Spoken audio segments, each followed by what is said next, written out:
இந்த தேர்தல் என்பது சனநாயகத்திற்கும் சர்வதிகாரத்திற்கும் நடக்கின்ற தேர்தல். சனநாயகவாதிகள் எல்லாம் இங்கே தமிழ்நாட்டு மக்களுக்காக குரல் கொடுத்து நின்று கொண்டிருக்கிறோம். ஆனால் டெல்லியில் அடிமை சாசனம் எழுதி கொடுத்து விட்டு புது டெல்லி ஆட்சியாளர்கள் என்ன சொல்லுகிறார்களோ அதை நான் கேட்டு சமரசம் செய்து கொள்வேன். தமிழ்நாட்டு நலனில் எனக்கு அக்கறை இல்லை என்ற ஒரு கூட்டம் தமிழ்நாட்டில் தேர்தலில் வரவிருக்கிறது. நான் கேட்கின்ற ஒரே கேள்வி, தமிழ்நாட்டிற்கு 12 ஆண்டுகளாக பாரதிய ஜனதா கட்சியின் ஆட்சி, ஒன்றிய அரசு தொடர்ந்து துரோகம் செய்து வருகிறது. என்னென்ன துரோகம்? இந்த துரோகத்திற்கெல்லாம் துணை போனவர்கள் யார்? அம்மையார் ஜெயலலிதா அவர்கள் ஆட்சியில் இருக்கும் பொழுது, நான் இருக்கும் பொழுதும் யூனிஃபார்ம் சிலபஸ், எல்லோருக்குமான புத்தகங்கள், சமச்சீர் கல்வி வரும் வரை நான் நீட் தேர்வை தமிழ்நாட்டில் விடமாட்டேன் என்று பிடிவாதமாக இருந்தார். அப்போது இருந்த மக்கள் நல்வாழ்வுத்துறை அமைச்சர் நட்டா அவர்களிடம் தமிழ்நாட்டில் நீட்டை நான் அனுமதிக்க மாட்டேன் என்று சொன்னார். ஆனால் இன்று நூற்றுக்கணக்கான குழந்தைகள் தற்கொலை செய்து கொள்வதற்கு யார் காரணம்? ஒன்றிய அரசிற்கு துணை போனது யார்? ஒன்றிய அரசு சொன்ன இடத்தில் கையொப்பமிட்டது யார்? நீட் தேர்வை தமிழ்நாட்டில் அனுமதித்தது யார்? எடப்பாடி பழனிசாமி அவர்கள். தமிழ்நாட்டு மக்களே, நூற்றுக்கணக்கான குழந்தைகள் தற்கொலைக்கு எடப்பாடி பழனிசாமியும் ஒன்றிய அரசு தான் பொறுப்பு என்பதை யாரும் மறந்து விடாதீர்கள். வாக்கு கேட்க வருவார்கள், முகமூடி அணிந்து வருவார்கள், முகத்தில கைகுட்டை அணிந்து வருவார்கள். இவர்கள் வாக்கு கேட்கும் பொழுது நாம் கேட்க வேண்டிய கேள்வி, எங்கள் வீட்டு குழந்தைகள் நூற்றுக்கணக்கான மாணவ மாணவிகள் தற்கொலைக்கு யார் காரணம் என்ற கேள்வியை தமிழ்நாட்டு மக்கள் எழுப்ப இருக்கிறார்கள். அது மட்டுமல்ல, மின்சார கட்டணம் உயர்வு. இந்த மின்சார கட்டணம் உயர்வுக்கு யார்? மின்சார வாரியம் யார் கட்டுப்பாட்டில் இருக்கிறது? ஒன்றிய அரசு கையொப்பமிட சொன்னார். உதய் மின் திட்டத்திலே ஜெயலலிதா நான் கையொப்பமிட மாட்டேன் என்று சொன்னார். எடப்பாடி பழனிசாமி அவர்கள் தங்கமணியை அனுப்பி நீ எதை கேட்கிறாரோ கையொப்பமிட்டு வா என்று சொன்னார். கையொப்பமிட்டார்கள். மின்சார வாரியம் ஒன்றிய அரசிற்கு சொந்தமானது. நான் கடன் கூட பெற முடியாது, எந்த அனுமதியும் நமக்கு இல்லை. ஆனால் மின்சார வாரியம் நம்முடைய அரசு என்று சொல்லுகிறோம். முழு கட்டுப்பாட்டில் உதய் மின் திட்டம் கையொப்பமிட்ட பிறகு ஒன்றிய அரசு தன்னை வீங்கி விட்டது. ஒன்று ஒன்றாக சொல்லலாம். ஜிஎஸ்டி 18 விழுக்காடுக்கு மேல் ஜிஎஸ்டி வேண்டாம் என்று சொன்னோம். இது ஐரோப்பிய நாடு இல்லை, நம்முடைய நாடு தாங்காது என்று சொன்னோம். ப. சிதம்பரம் அவர்கள் தெளிவாக சொன்னார், நாங்கள் சொன்ன ஜிஎஸ்டி வேறு, நீங்கள் கொண்டு வருகின்ற ஜிஎஸ்டி வேறு. ஒன்றிய அரசே, பாஜக அரசே இந்திய மக்கள் மீது இந்த வரியை திணிக்காதீர்கள், இந்த நாடு தாங்காது என்று சொன்னார். 40 விழுக்காடு வரி. எதற்கு 40 விழுக்காடு வரி? ஐசியூல உயிருக்கு போராடி கொண்டு இருக்கிறார்கள் உள்நோயாளிகள், அவர்களுக்கு 40 விழுக்காடு வரி. நம்முடைய மாற்றுத்திறனாளிகளுக்கு உபகரணம் வாங்க வேண்டும் என்றால் அவர்களுக்கு வரி. கடைசியில் உலகம் முழுவதும் ஆய்வறிஞர்கள், நிதி ஆளுமைகள் எல்லோரும் கடிதம் எழுதினார்கள், கட்டுரை எழுதினார்கள். இந்தியா இன்னும் 5 ஆண்டுகளில் பொருளாதாரத்தில் படுபாதாளத்தில் செல்ல போகிறது என்று. உடனே நாணோதயம் பிறந்து விட்டது மோடி அவர்களுக்கு. நாங்கள் சொல்லும் போது கேட்கவில்லை, தமிழ்நாடு தலைவர்கள் சொல்லும் போது கேட்கவில்லை. தலைவர் ராகுல் காந்தி தொடர்ந்து நாடாளுமன்றத்தில் முழக்கமிட்டார், அப்பொழுது தெரியவில்லை. உலகத்தில் ஆய்வறிஞர்கள் எல்லாம் உங்கள் பொருளாதாரம் மிகப்பெரிய ஆபத்தில் சென்று கொண்டிருக்கிறது, யூஎஸ் டாலர் 100 ரூபாய் தொடப்போகிறது என்றவுடன் நாங்கள் குறைக்கிறோம் என்று சொன்னார்கள். அப்பொழுது இவ்வளவு காலம் 10 ஆண்டுகளுக்கு மேல் இந்த ஜிஎஸ்டி நிதியை யார் மீது சுமத்தினர்கள்? இந்தியர் மீது சுமத்தினர்கள். நீங்க இந்தியர்களுக்கு தானே பிரதமர், இந்தியர்களுக்கு தானே ஒன்றிய அரசு. இப்ப இது ஒரு பக்கம். இன்னொரு பக்கம், அதிபர் டிரம்புக்கு இப்பொழுது இந்தியாவை தாரை வார்த்து கொடுத்திருக்கிறார்.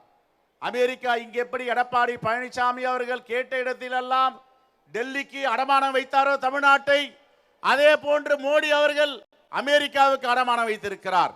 இதைதான் தலைவர் ராகுல் காந்தி நாடாளுமன்றத்தின் எதிர்க்கட்சி தலைவர் நேற்று அங்க உரையில சொல்லி இருக்கிறார். என்ன சமரசம் வேண்டி இருக்கிறது? இந்தியாவில் வேளாண்மை குடிமக்கள் எல்லாம் நடுவீதிக்கு வரவிருக்கிறார்கள். எல்லோர் மேலும் வரி வரப்போகிறது. ட்ரம்ப் மிரட்டிய மிரட்டலுக்கு நீங்கள் கையொப்பமிட்டு விட்டீர்கள். நீங்கள் இந்திய நாட்டுக்கு பிரதமரா, அமெரிக்க அதிபர் சொல்வதற்கு நீங்கள் இசைவு தருகிறீர்கள் என்று கூறியிருக்கிறார். இதுதான் பாஜகவுடைய உண்மையான முகம். ஆனால் நிதிநிலை அறிக்கை தாக்கல் செய்தார்கள். நிதிநிலை அறிக்கை ஞாயிற்றுக்கிழமை எந்த காலத்திலும் தாக்கல் செய்ய மாட்டார்கள். முதல் முறையாக இந்திய வரலாற்றில் ஞாயிற்றுக்கிழமை நிதிநிலை அறிக்கை தாக்கல் செய்தார்கள். அந்த நிதி நிலையில நாங்களெல்லாம் பார்த்தோம். தமிழ்நாட்டில் எல்லாம் படையெடுத்து வரீங்கள, வடநாட்டு படையெடுப்பு, அந்நிய படையெடுப்பு தமிழ்நாட்டின் மீது இவ்வளவு வேகமாக வருகிறது. ஒருவர் முகமூடி அணிந்து கொண்டு போய் பேசிவிட்டு வருகிறாரு. ஆனால் எதுவோ சலுகைகள் அறிவிக்க போகிறார்கள். தேர்தலுக்காக எப்பொழுதும் சலுகைகள் அறிவிப்பார்கள், திட்டங்களை அறிவிப்பார்கள். தேர்தல் முடிந்தவுடன் திரும்ப பெறுவார்கள். இல்லை என்றால் அது நிறைவேறாது. ஆனால் நாங்களும் பார்த்து கொண்டே இருக்கிறோம். அம்மையார் நிர்மலா சீதாராமன் அவர்கள் நிதித்துறை அமைச்சர் முதலில் திருக்குறளை படிக்கவில்லை. ஏன் திருக்குறளை மறந்துவிட்டார்? எப்பொழுதுமே எந்த காலத்திலும் திருக்குறள் படித்து விட்டுதானே நிதிநிலை அறிக்கையை தாக்கல் செய்வார்கள். அதற்கு பிறகு பார்த்தால் ஒரு நையா பைசா கூட தமிழ்நாட்டுக்கு ஒதுக்கவில்லை. தமிழ்நாட்டுக்கு எந்த திட்டமும் இல்லை. அப்படி என்றால் மோடி அவர்கள் முடிவு செய்து விட்டார், தமிழ்நாட்டில் எதுவும் நடக்காது, அறிவிப்பு செய்தும் ஒன்றும் இல்லை, அறிவிப்பு செய்யாமல் இருப்பதே மேல். இந்த பணத்தை எல்லாம் உத்தரப்பிரதேசத்துக்கு கொண்டு போகலாம், ராஜஸ்தானுக்கு கொண்டு போகலாம், மத்திய பிரதேசம் கொண்டு போகலாம். 2 பேர் தாங்கி பிடித்து இருக்கிறார்களே, சந்திரபாபு நாயுடு ஆந்திராவிற்கும் நிதிஷ்குமாரின் பீகாருக்கும் கொடுக்கலாம். தமிழ்நாட்டில் எந்த நிதியை அளித்தாலும் அங்கு எதுவும் செல்லுபடியாகாது. ஏனென்றால் அங்கு முத்துவேல், கருணாநிதி, ஸ்டாலின் என்ற ஒரு தலைவர் இருக்கிறார். என்ன சலுகை அறிவித்தாலும் திட்டங்களால் வீழ்த்துகிறார் என்று. இன்று ஒன்றிய அரசு ஜிடிபி எடுத்துக்கொள்ளுங்கள். ஒன்றிய அரசு ஜிடிபி தமிழ்நாட்டால் உயர்ந்திருக்கிறது. தமிழ்நாடு வளர்ச்சி இல்லை என்றால் இந்தியா வளர்ச்சி இல்லை. ஒரு துறையிலும் தன்னுடைய ஆளுமையை முதலமைச்சர் காட்டி வருகிறார். ஒரு துறையிலும் வளர்ச்சி. இதை நான் சொல்லல, உங்களுடைய இந்தியாவின் யூனியன் பட்ஜெட்ல இருக்க குறிப்பு சொல்லுது, இந்திய அறிக்கை சொல்லுது, கண்ட்ரோலர் ஆஃப் ஆடிட்டர் ஜெனரல் சொல்லுகிறார். எல்லா மாநிலங்களையும் ஒப்பிட்டு பார்க்கும் பொழுது தமிழ்நாடு முதன்மை மாநிலங்களாக மாறி வருகிறது. எடப்பாடி பழனிசாமி அவர்கள் இந்த மாநிலத்தை விட்டு கொண்டு செல்லும் பொழுது 2021 மே மாதம் கொரோனா பெருந்தொற்று. ஆட்சி செய்ய முடியுமா முடியாதா? ஏற்கனவே வட்டி கேட்டு திணறி கொண்டிருக்கிறார்கள். கொரோனா பெருந்தொற்றில் மிகப்பெரிய நட்டம் ஏற்பட்டு இருக்கிறது. அரசு நடத்த முடியுமா என்ற ஒரு கேள்வி எழுந்தது. திறமையாக நடத்தி எண்ணும் எழுத்தும் திட்டத்தை கொண்டு வந்தார். என்னுடைய குழந்தைகள் கொரோனா பெருந்தொற்று காலத்தில் வீட்டில் முடங்கி இருக்கக்கூடாது என்று தாயுமானவர் திட்டமாகட்டும், இல்லம் தேடி கல்வியாகட்டும், மக்களை தேடி மருத்துவம் ஆகட்டும், இந்தியாவே திரும்பி பார்த்தது. எல்லோரும் முடங்கி இருக்கிறார்கள். ஆட்சியாளர்களும் பயந்திருக்கிறார்கள், கொரோனா பெருந்தொற்றில் உயிரை காப்பாற்றிக் கொள்ள முடியுமா என்று. ஆனால் தன்னை பணயம் வைத்து கொரோனா பெருந்தொற்று வாடில உடை அணிந்து அங்கே மக்களுக்கு ஆதரவு சொன்ன ஒரே முதலமைச்சர் தமிழ்நாட்டின் முதலமைச்சர் என்ற பெருமை நமக்கு இருக்கிறது. ஆகவே தான் மோடிக்கு யாரை கண்டால் பயம் என்றால் இருவரை கண்டால் இந்தியாவில் பயம். இருவரை கண்டால் பயம். ஒருவர் நாடாளுமன்றத்தில் சிங்கம் போல் கர்ஜிக்கின்ற ராகுல் காந்தியை கண்டால் பயம். இங்க தமிழ்நாட்டின் முதலமைச்சர் முத்துவேல், கருணாநிதி, ஸ்டாலின் என்ற ஒரு தலைவர் இருக்கிறார். இவரை கண்டால் பயம், நடுங்குகிறார்கள்.